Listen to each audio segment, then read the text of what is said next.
This recipe will bring them home. I'm making beef enchiladas with this beautiful chuck roast at its center, all browned and bronzed, and I'm going to slow cook it. That means it will have extraordinary tenderness and an incredible beefy flavor. You don't want to miss this.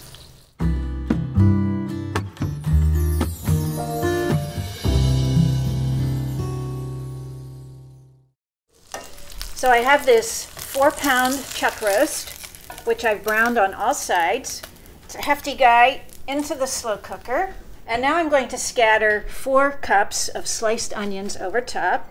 The onions will cook down and become a wonderful part of the sauce, almost melting during the cooking time. And then season it well.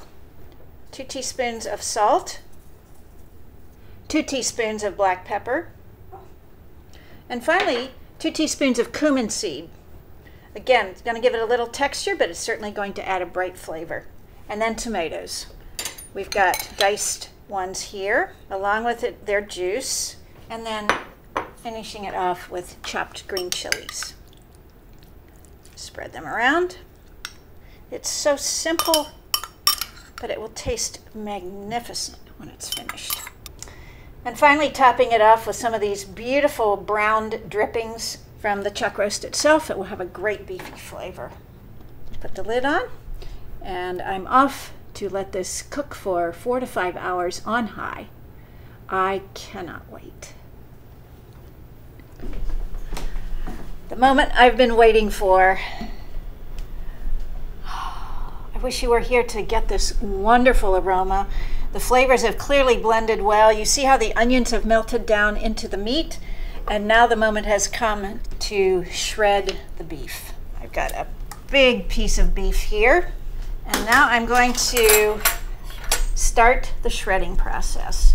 I find it works best if I just break a smaller piece off and work with that first, but the meat is so tender that it just pulls apart very naturally and very easily.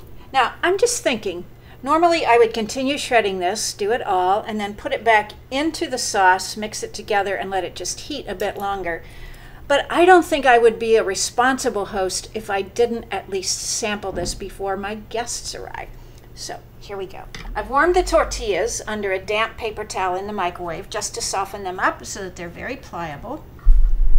Adding to it some of the beef, some of the onions and tomatoes.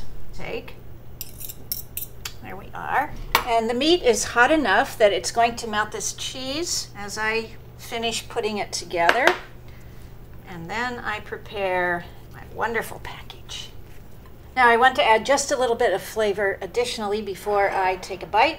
So I'm going to spoon some of the heated enchilada sauce into the opening, just to give it a little bit more zest and kick. The flavor is matchless. This is very filling, but watch people try to stop with just one.